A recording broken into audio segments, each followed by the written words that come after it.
Mula po sa Lady Spikers, 11 points on 11 attacks.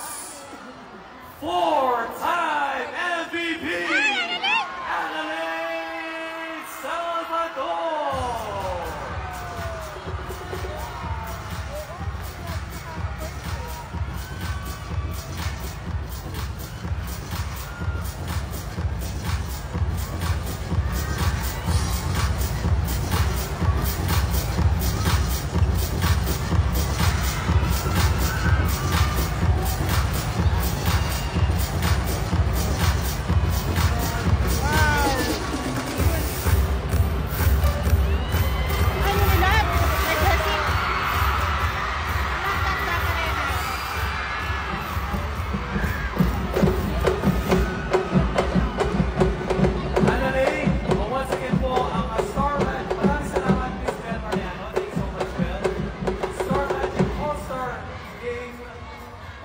Star Magic All-Star MVP is of course brought to you by Mayo Jesse. Quick message mo lang, Annalyn. Anong masasabi mo sa mga fans ng Lady Spikers?